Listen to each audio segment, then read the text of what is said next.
Okay, game. Pag-usapan na ngayon natin 'to. Merong mga kababayan, merong kuwentuhan sa impeachment hearing kanina na parang hindi masyadong na-highlight. Mm. Siguro kasi, ah, masyadong mabilis yung mga pangyayari, lahat tayo gusto ng matapos yung hearing, gusto natin malaman kung meron ba talagang probable cause or at the very least, yun nga, meron bang ebidensya that, that rises to the kahit preponderance of evidence man lang against Sara Duterte and siguro gano'n lang tayo ka-excited. Pero merong isang bagay na palagay ko ay big deal na hindi natin masyadong na-highlight. So, i-highlight natin ngayon. Mm. Kasi mga kababayan, sa hearing kasi kanina ang pinag-usapan ay yung mga death threat ni Sara Duterte. 'Di ba? Center stage kanina si NBI. Siya yung bida for today's video. Oo, kanina. Mm. Sila talaga 'yun si NBI. Tapos mga kababayan, itong si NBI, sabi, merong reveal. Kanina may reveal. Apparently, ito pa lang si Sara Duterte, may tinakbuhan. Mm. Meron siyang tinakbuhan, guys. Kaya pala, sinabi ng NBI kung bakit hindi nagpunta si Sara Duterte sa kanyang investigasyon sa NBI. Mm. Natakot. Natakot si Sara Duterte sa psychiatric exam.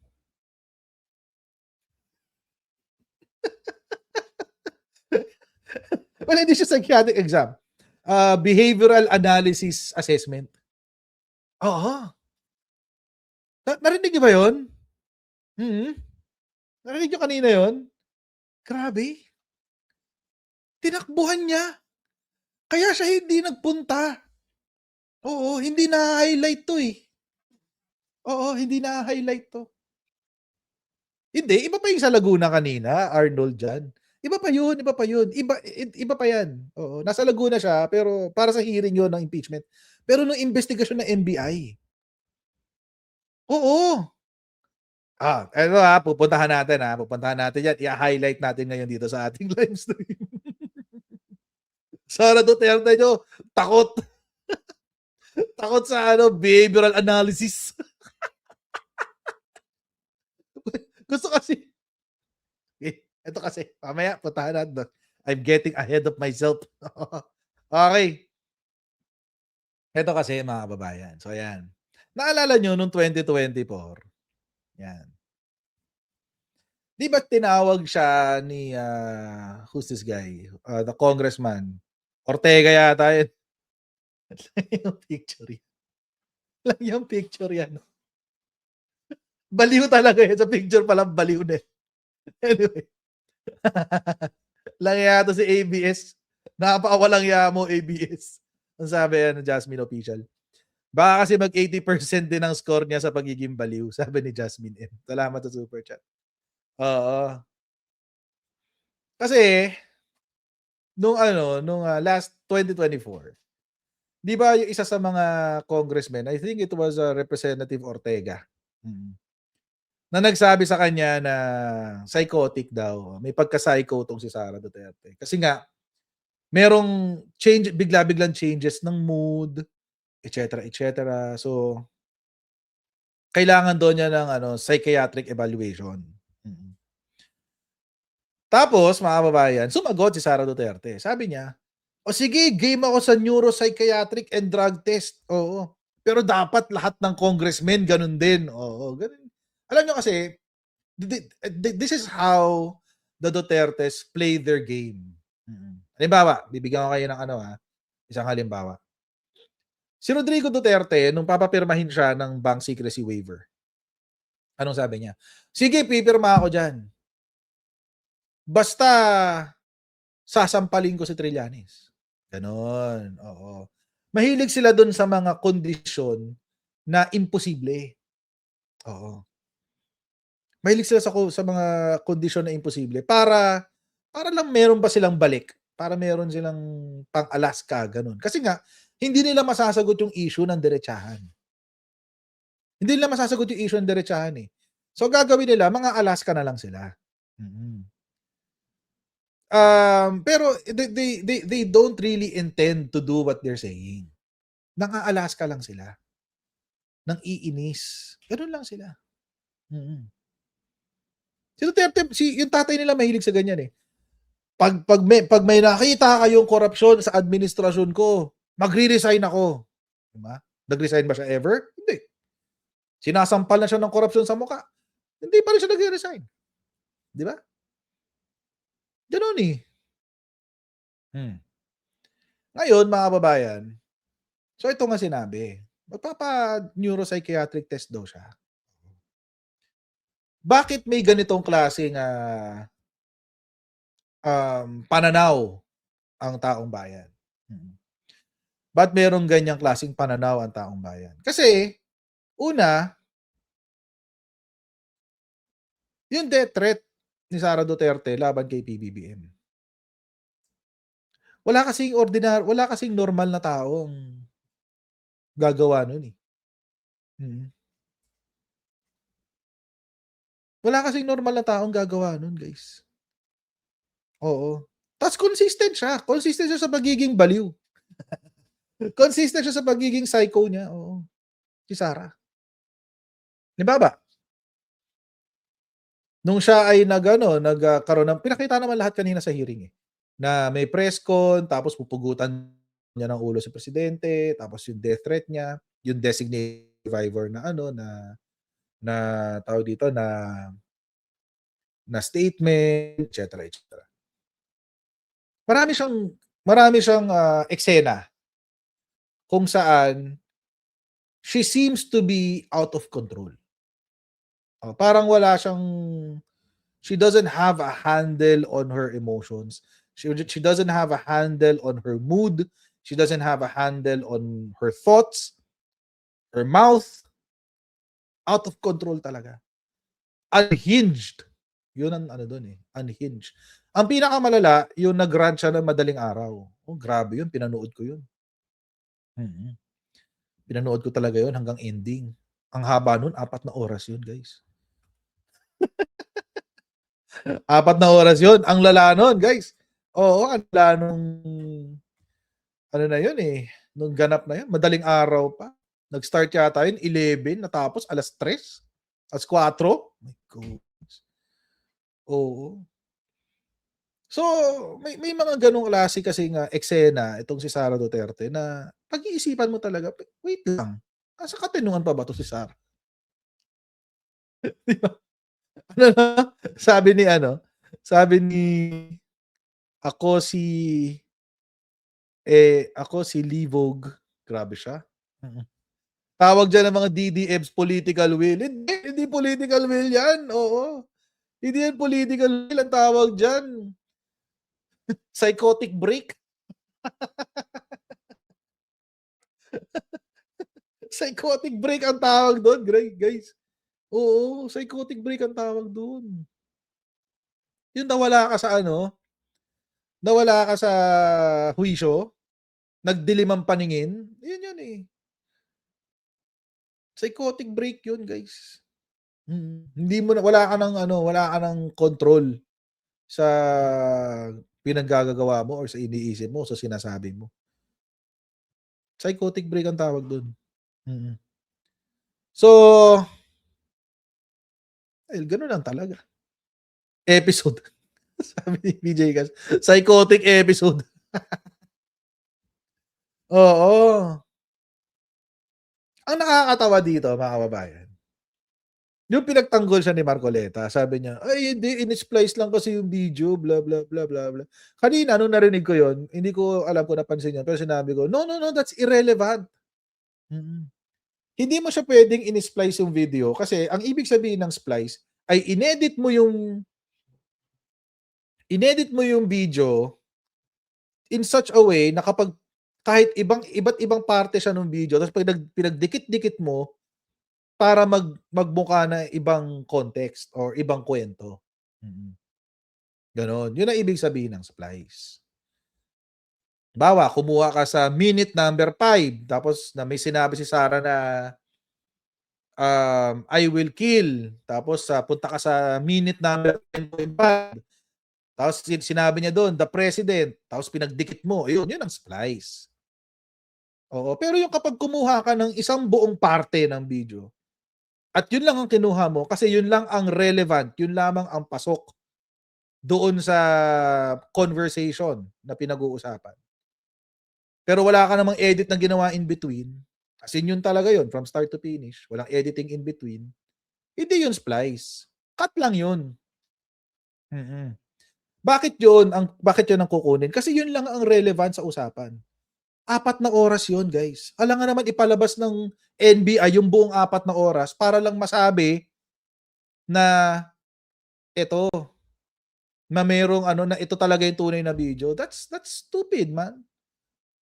Oo, ang tanga mo dun, Marcoleta. Paolo Marcoleta. Mm. Ang tanga mo dun. Hindi na slight. Ang tanga mo talaga. At nung time na yon, ang tanga mo talaga, Paolo Marcoleta, promise. Kung naririnig mo tong ating live stream ngayon. Oo. Hindi medyo tanga, as in tanga ka talaga ng panahon na yun. Nung sinabi mo yan kanina. So, ngayon mga babayan, hindi lang, ngayon itong death threat na to, at yung mga dati pa sinabi ni Sara Duterte, hindi na to basta-basta teorya. This is not just a theory anymore. Hindi na to haka-haka. Kasi si NBI ay natunton na yung assassin. Meron na silang pangalan ng assassin.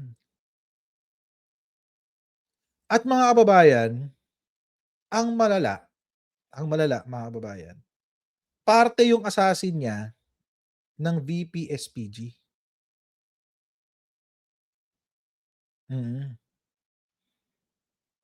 VP SPG. Vice President Security Protection Group. Security and Protection pala. Yun yung malala dun. Ibig sabihin, either dating miyembro ng armed forces, dahil hindi ka naman magiging VP SPG kung hindi ka sundalo eh. Or active member of the armed forces. Yun yung delikado dun. Armed forces yan eh. Mga trained yan para pumatay. At mag-operate ng mga ganyang klaseng mga operations. So galing to sa security group ni Sara Duterte, according to the NBI. So hindi na to haka-haka, hindi na to chismis, hindi na to kwentong barbero o kwentong kutsero for that matter.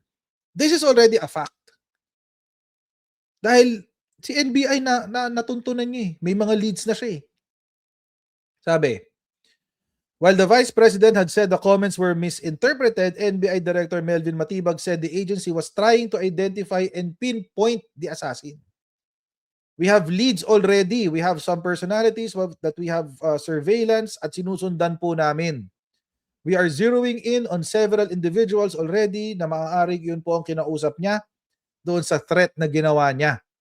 If you recall, meron pong mention, it's not been denied, na meron pong itinayong parang Vice Presidential Security Group. Yung sarili niyang security group, yun na lang in general. We're looking into those individuals in the close associations of the Vice President. Yun.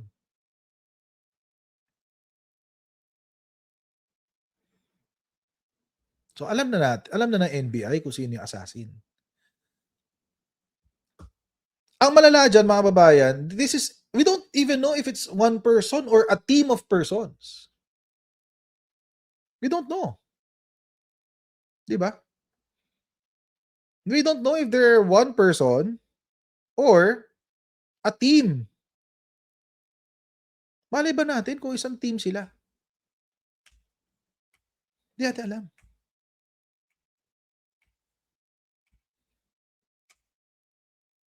Hindi natin alam. But this now goes to show, mga kababayan, how unhinged o kung how insane the Vice President is. Kaya mga kababayan, nung nag-imbestiga ang NBI tungkol diyan sa death threat ng Vice Presidente laban sa presidente, may reveal ang NBI. Ito ho yung reveal. Ito yung hindi natin masyadong na-highlight kanina. Ito ho yung clip na yon. Panoorin natin. Talaga dito is yung iniisip nila na joke o ka-joke-joke o pa-joke-joke lang po yung sinasabi nilang joke itong mga threat sa First Family. I believe this is a serious threat at sigurado po ako na active threat ito sa buhay po ng Pangulo, ng First Lady at sa former Speaker. Hanggang ngayon, naniniwala po ako na ito ay active threat sa ating Pangulo.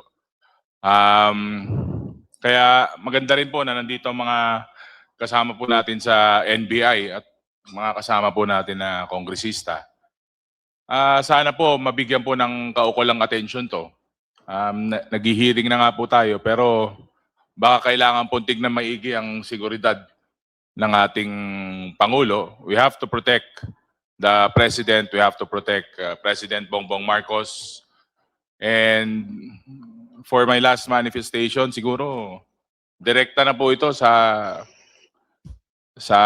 direkta ko pong kakausapin ng ating Pangulo na sa aming native na language.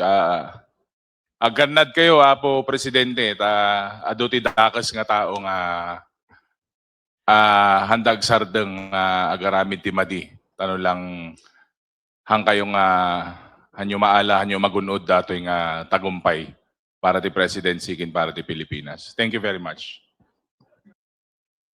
Hindi ko alam yung sinabi niya. Pasensya na po. Oo, na probinsya ko Pangasinan. So, pero more Ilocano, the Ilocano side of Pangasinan, pero hindi ko naintindihan. Ano ba yung sinabi niya? Paki-translate nga daw. Ano daw yung sinabi? Paki-type nga diyan sa chat room. Ano yung kahit summary lang, wag na yung buo, kahit summary lang. Meron bang Ilocano diyan? Mag-ingat daw si BBBM. Oh. Sige, may VA nga. Translate mo nga. Sige. Mag-ingat kayo. Mahal na pa, madaming masamang tao di titigil sa paninira sa inyo. Mag-ingat kayo palagi. Oh. Okay.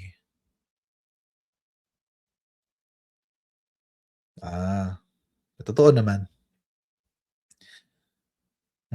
Totoo naman. Marami talagang gustong manira sa presidente. At ito nga, may gusto ngang sumugi sa kanya. Di ba? So, grabe. Google Translate na lang. Hindi ko nga maita-type eh. So, anyway. Yan. Anyway. Totoo naman yun. Totoo naman yung sinabi ni Congressman Ortega. So, tuloy natin ito. We note the manifestation of Honorable D.S. Paulo Ortega. Madam Chair. Kahit hindi namin naintindihan. Nevertheless, with all due respect to D.S. Paulo Ortega, no, the videos that were played were part of the submissions and were in fact part of the investigation report of the NBI. So notwithstanding the fact that it offends our moral, legal, spiritual senses, I think it is significant that the committee see these videos in order to be guided in the determination of probable cause. Madam Chair. Madam Chair. The Honorable D.S. Albi Benitez is recognized. Yes, I would like to add lang dun sa punto ni Honorable Abante at Honorable Ortega. Relevant po sa sinabi nung Madriaga noong April 14, 2026. Dahil po nakikita natin pwede po mag-establish ng motive o motibo para sa mga ginagawang threat or destabilization. Ang pagbabanta po sa buhay ng ating presidente ay hindi lang isolated incident. Wait lang. To si Albi Benitez biglang biglang baliktad. Si Albi. Dati konti na pa DDS na 'yan eh. Kasi kasama niya sila Chanco at si Frasco, di ba? kasama niya. Pa-DDS na yan eh. Tapos all of a sudden, bigla bumaliktad, iniwan sa ere si Chanco. Iniwan bigla sa ere si Chanco, guys. Oo. Pa-DDS na yan before eh. Biglang balik loob. Correct, Ken Reyes. Biglang balik loob to eh. Tuloy natin. Ay hindi ginagawa in the heat of the moment. Hindi lang po ito parang sasabihin mo na bigla. Mukhang ito po ay may isang extraordinary measure na ginagawa at ito po ang binanggit nga ni Madriaga doon sa kanyang testimony at kung hindi po bababa ang Presidente BBM. Nais ko lang po ipaalala at saka masabi sa ating mga kasamahan na ang pinakamakikinabang po dito sa kung mamatay ang ating Presidente ay ang Vice Presidente. Dahil sa ilalim po ng konstitusyon, siya po ang aangat at magiging Pangulo. So ito po ang isa sa probably motive no, ng ating pinag-uusapan ngayon. At ito po ang siguro ang end result na gusto nila mangyari. Madam Chair. Madam Chair. Madam Chair. To the NBI, may I just confirm, because DS Albi Benitez made a very strong manifestation that the Vice President will be the one to benefit in case something happens to the President. Was this considered also in your investigation? Yes, Yan. ma'am. It was considered in our investigation. Ano po. Katulad po nung i-play yung video kanina, kung babalikan nyo, sabi niya hanggang number 2 lang ako, walang number 1. So we consider that is a statement that she is longing to be the number 1. All right. That is Madam- for the record. Madam Chair. The Honorable DS Biron, you're Thank you. raising your hand. Alam nyo, mga kababayan, nung una hindi ko na-gets yung ibig niya sabihin doon kasi ang gulo niya mag-isip, di ba? Ang gulo niya magsalita. Tapos,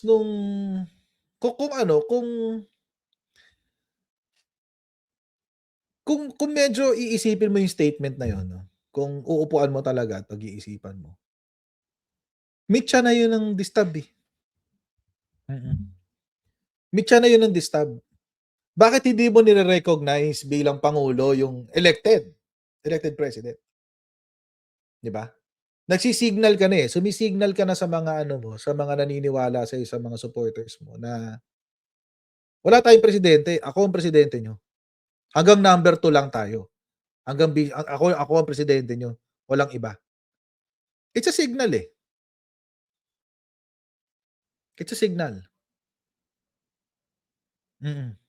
Sumisignal ka rin sa mga supporters mo na ilagay nyo ako doon para ako yung maging number 1. Tanggalin na natin yung nagpapanggap na number 1 para ako na yung tunay na number 1. Di ba? Yun yung signal doon eh. At nanggaling mismo sa Vice Presidente.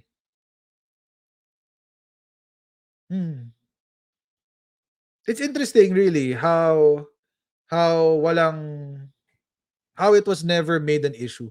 Mas nakafocus ang mga tao doon sa death threat. Pero kung tutuusin niyo mga kababayan, kailan pa 'yun?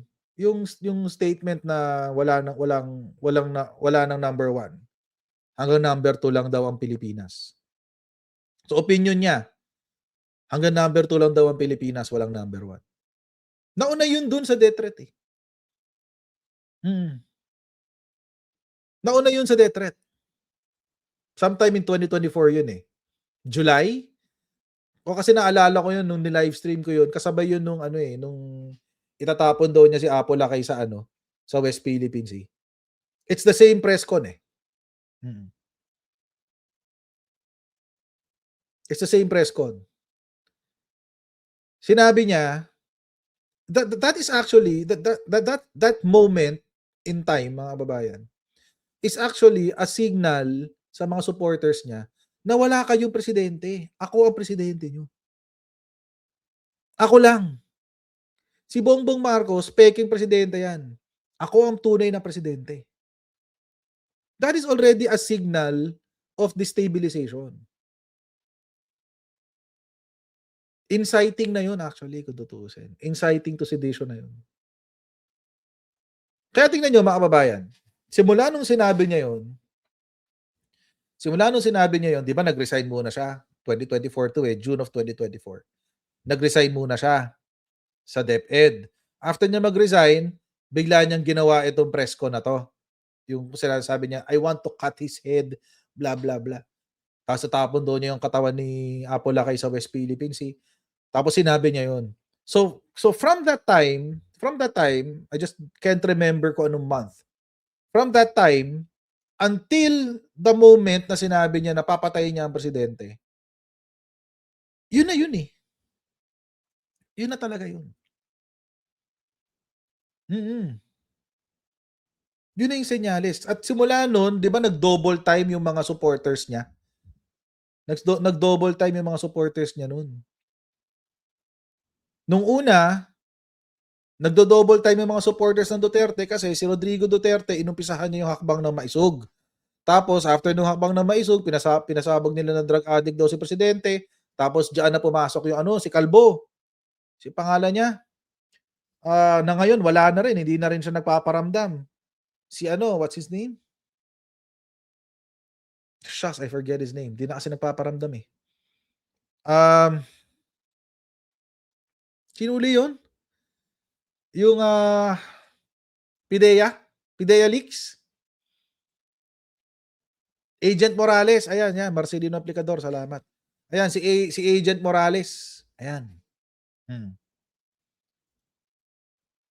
Tapos, after nun, mga kababayan, medyo nag-die down kasi ang daming almost every week, nag-investigasyon to si Bato de la Rosa para hindi mamatay yung issue. Tapos, nag-resign si Sara Duterte. Pag resign ni Sara Duterte, yun na. So, they were building up, nagbi-build up na sila na magkaroon ng people power. At kung mapapansin nyo, mga kababayan, simula noon nagsabi si Sara Duterte na wala tayong number 1 sa pananaw ko hanggang number 2 lang. Hanggang sa kanya lang daw. Wala raw number 1. Simula noon, kung papansinin nyo, tinatrabaho na nila yung people power. Pansinin nyo, puro rally. Tapos tapos inimbento ni Harry Roque yung Black Friday. Yung pumupunta sila sa EDSA para mag-convince ng mga rallyista. Pero hindi umubra. 20-20 lang sila doon. Pira-piraso lang sila nandun. At tapos nagtuloy-tuloy na ulit, 'di ba? Hanggang sa nangyari yung INC na rally. Ganun yung direksyon niya eh. Ganun yung direksyon niya kasi. So, we can safely assume, mga babayan, na from that point, yun na yung senyales niya sa mga DDS at sa mga tao na gusto siyang gawing presidente na manggulo na kayo. Manggulo na kayo. Kailangan na nating guluhin ang Pilipinas. Kaso, hindi umubra yung plano nila. Hindi na nagulo, hindi na natanggal si PBB. And baka senyales na rin yun sa kanyang VP SPG na maghanda kayo. Kasi lulusob tayo ng Malacanang. We don't know. Pero I don't think it is beyond the realm of possibility. You will be called next. Thank you, Madam Chair. I would like to direct this question to Director Matibag. Director, sa inyong investigation, in your investigation, involving the threat of the Vice President against the life of the President, the First Lady, and the former Speaker, have you consulted a psychologist or a psychiatrist to evaluate this threat? I'm asking this question, Madam Chair, because it's very apparent that the Vice President has consistently displayed a violent behavior. That's all, Madam Chair. For the guidance of the members, the question is about the psychiatric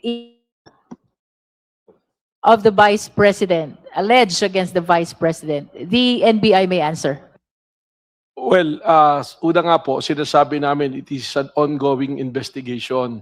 So sa tanong po ni Kagalang-Galang Birhon, yan po ay kasama talaga. In fact, meron po kaming behavioral science department, mga professional psychologists who can assess the mental behavior of the Vice President. Lamang nga po, hindi po siya dumalo dun sa patawag ng NBI nung iniimbestigahan po itong threat.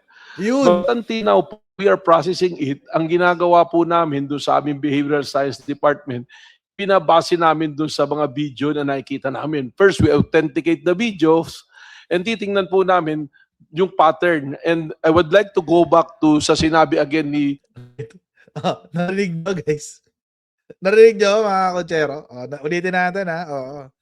Imbita si Sara Duterte para isama yung parang behavioral assessment. Let's not call it a care assessment kasi that's too professional, kumbaga. Hindi ko alam kung meron silang psychiatrist dyan sa NBI. Baka meron, possibly. Pero definitely may psychologist sila. So, yung mga psychologists, they're the experts on human behavior.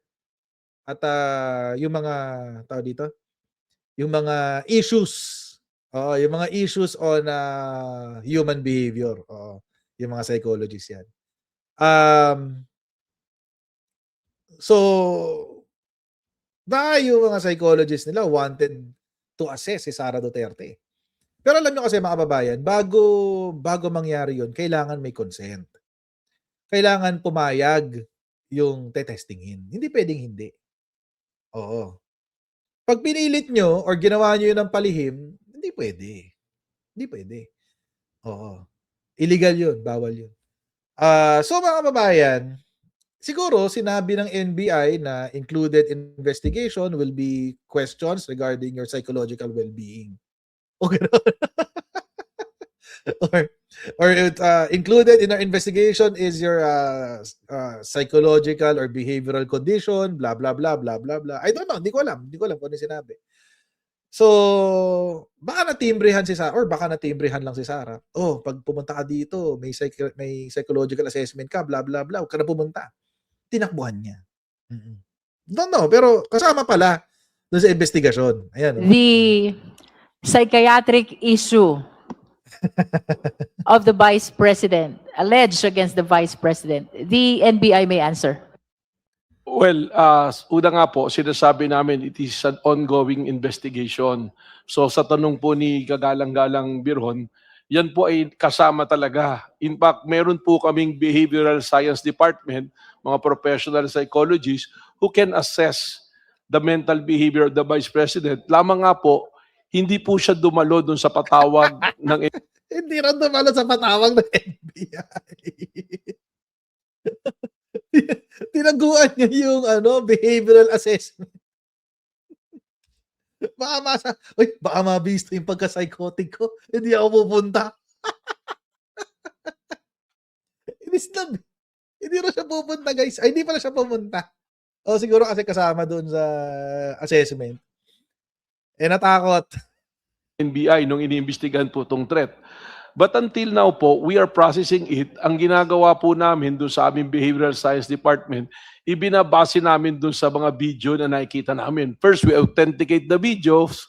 Salamat, and titingnan Ate po Annabeth, namin yung Krong-krong pattern. daw, krong-krong. And I would like to go back to sa sinabi again ni Congresswoman De Lima na yung behavior, hindi lang po ni Vice President Sara Duterte, kundi yung behavior ng buong pamilya. Just recently nga po, which part of our submission, yung video doon no April 13, yung rally dyan sa Raga. Pilipino, na may submission po kami niyan. Baka po pwede nating ipakita rin yon. And later on, I will repair the question for a more detail kay R.D. Lotok dahil naging parte po na investigation yan. Madam Chair, can we have that video played? Yes, Secretariat, please play the Thank you, video Madam in Chair. Club Filipino referred to by Director Melvin Matibag. Nakakatawa tong video na to, promise. Yung Raga. Sabihin na natin, may nakawan nangyari, bigayan ng pera, whatever. Kasi that should be enough. Nagkaroon na kayo ng presidente that tolerated it. So what's next? Dadagdagan nyo pa? Nagpasarap na kayo ng sobra-sobra, gusto nyo pa? You know, kung swerte na kayo sa buhay, it's time you give back to the people. Huwag niyong pahirapan yung mga tao. Tama na yan. Okay na yan. Siguro yung mga anak nyo maka-aral sa abroad, you can eat, in a very nice restaurants. Tama na yan. That's Is this okay. the video, Isang Director ulo lang Matibag? naman ang kailangan Yeah, namin. that one. Ang ulo ni Bongbong Marcos! Nakita niyo? Nakita niyo? Nakita niyo? Wait ha. Uulitin ko ha. Ulitin ko. Nung sinabi niya, ang ulo ni Bongbong Marcos, tingnan niyo, may uumbok sa pisngi niya. Is Okay. this the video, Isang Director ulo lang Matibag? naman ang kailangan Yeah, that namin. one. Ang ulo ni Bongbong Marcos! Yup. Ang bilis kasi. Kita niyo? Ang ulo ni Bongbong Marcos. Bakit ganon?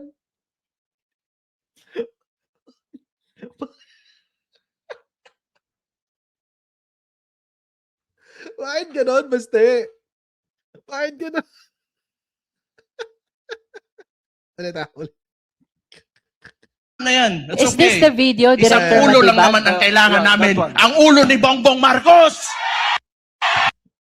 Ayun. Ang bilis kasi. Ang hirap puhanan. Ang bilis eh. Ano ba? Ayun ha.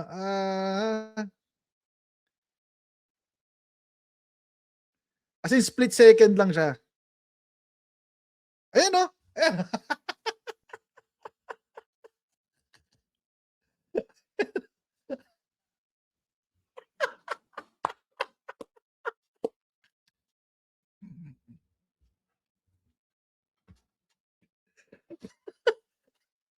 Bakit may ganyan?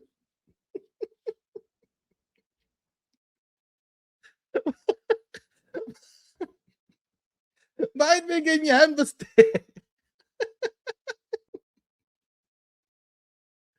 Bakit may ganyan, Baste? Pagkasabi ng ulo, may...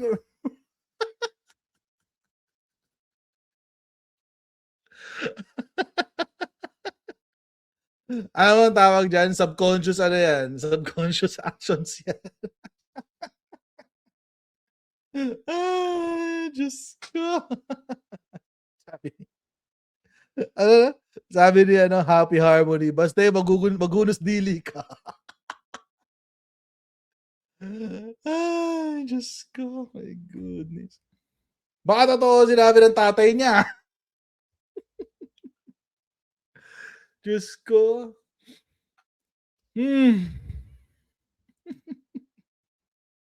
Sarap daw, sabi ni Ruben Esperanza. Grabe ka naman. Oo. Yun daw gusto niya, yung ulo ni kunyari pa, dinaan sa tapang-tapang eh. Yun, ay, agoy. Tuloy natin. Can we play that part again? Because that is the reference of the NBI. The last part of the video, please play again. Back to the people. Huwag niyong pahirapan yung mga tao. Tama na yan. Okay na yan. Siguro yung mga anak nyo maka-aral sa abroad, Tama you can na, namin. oh. Ang ulo ni Bongbong Marcos! Ayun,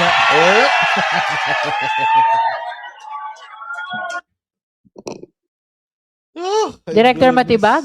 Yeah, that's the video, the last portion where he is referring to the ulo of Bongbong Marcos.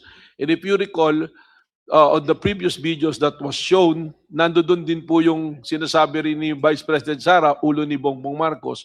So those pattern of behavior, kasama po yan sa pag-aaral po ng mga eksperto namin sa psychology po. And I would like to refer to R.D. Lotok para discuss niya po doon sa portion ng grave threat, kasama po talaga yung proseso dapat na yan. With the indulgence of the Esperon, they would like to expound on the issue that you raised. The NBI agent is recognized. Thank you, Madam Chair. Actually, based sa investigative cycle phases na sinusundan ho namin, nagpo-fall ho siya sa ikatlong phase.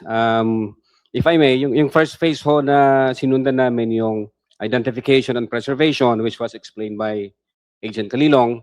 And then the second phase, collection and hashing, which was also explained in order to preserve the data. And then yung pangatlo, yung tinatawag po naming analysis and attribution phase. In the analysis phase po, we organize and review the subject digital information.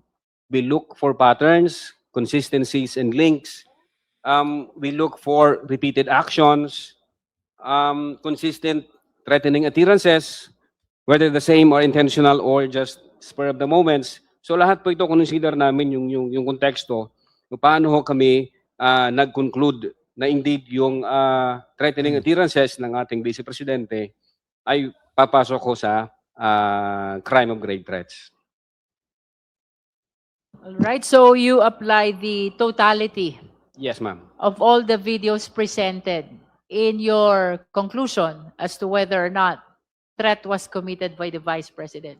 You Yes, confirm ma'am. that? As a matter of fact, yung isa sa mga reason kung ba't nag-issue kami ng subpoena sa ating Vice Presidente ay para ho ma-interview din siya ng aming mga eksperto, ng aming mga psychologists. But just for the record, Eh, kaso dumating ba siya tinaguan dun kayo. sa subpoena ninyo?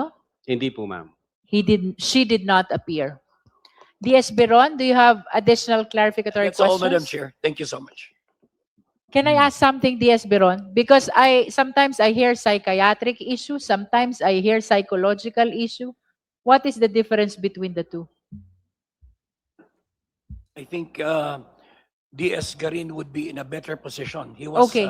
She was a former secretary. With the of- indulgence of the Honorable Marcoleta, I just overlooked the name of DS Janet Garin and Congressman Digamo. But after them, we will be recognizing you. DS Garin is recognized. Ayun. Well, basically, psychological issues relate to behavior, human behavior. Mga behavioral issues, whatever, ganyan-ganyan. Kapag pag psychiatric issue, it involves also the composition of the brain. Kaya may MD yan, kaya medical doctor yan. Ang PhD ng sa mga psychologists, mainly it is MA or PhD. Sa psychiatrist, it's MD, medical doctor. So, kasi kasama yung pag-aaral din ng yung utak talaga. So the physical brain. So and how it influences behavior. So yun yung primary na pagkakaiba. Kaya pag sinabing psychiatric issue, most probably merong injury sa brain that results into results to deviancy or yung mga behavioral issues. Kapag naman pag psychological issue, yung may sa behavior or perception of reality, etc., etc. So, ganun lang. But anyway, so eto nga sa sabi ng NBI, mga kababayan, tinakbuhan daw sila ni Sara Duterte pagdating dun sa psychological assessment ng kanyang krimen. Siguro natunugan din niya. Na kapag pumunta ka dito, kakausapin ka rin ng aming behavioral sciences unit. Which nagulat ako, meron pala tayong BSU. Kasi napapanood ko lang yan sa Criminal Minds. Napapanood ko lang yan Behavioral analysis naman yung sa Criminal Minds. Yung napapanood ko sa Netflix. So, behavioral analysis unit. So, meron din pala tayong ganun. Sana lumaki pa yun kasi magandang field yan yung behavioral analysis. But anyway, so may ganun pala guys. Tinakbuhan ni Sara Duterte. Which means, baka siya mismo ay in denial sa kanyang sariling behavioral issues. And hindi rin ako magtataka kung meron siya. Obvious naman. Kung papanoorin niyo siya, mga kababayan, papanoorin niyo sa TV kung paano siya magsalita, papanoorin niyo sa TV yung mga previous na coverage niya. Obvious, there's something wrong. Unhinged nga, di ba, ang sabi. Ang tawag sa kanya. Psycho Sara pang ang tawag sa kanya ng iba. Kasi parang may saltik talaga siya. Oo, iba. Of course, we're not here to judge kung meron talaga siyang problema. Kung may problema siya, then the first thing she has to do is to accept it at kumuha ng treatment. Wala namang problema dun Parang pagiging addict lang yan. it's also a tawag dito, it's a behavioral issue, and sometimes it's a hormonal issue rin. So, or a psychiatric issue. Pero sana, 'di ba, nung sinabi niya na willing naman siya magpa-psychiatric test, ayun sa NBI libre pala. Punta ka na lang ng NBI. 'Di ba? Punta ka na lang ng NBI. Oo, libre. Kasi at least hindi ka magbabayad, di mababawasan yung 6.7 billion. 'Di ba? 'Di ba? Oo, so mas maganda yung gano'n. Doon na siya sa libre. Oo. So mga kababayan, hanggang dito lang muna tayo sa ating live stream. Please don't forget to like and subscribe. God bless you. See you tomorrow in our next live stream, guys. Bye. See you.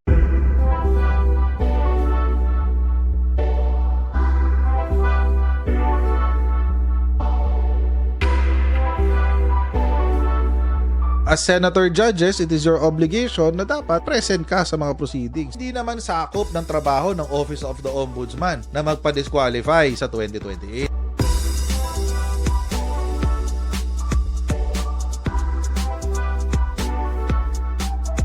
I-identify na natin lahat ng Manchurian candidates. Tigil-tigilan na natin yung kalokohan natin.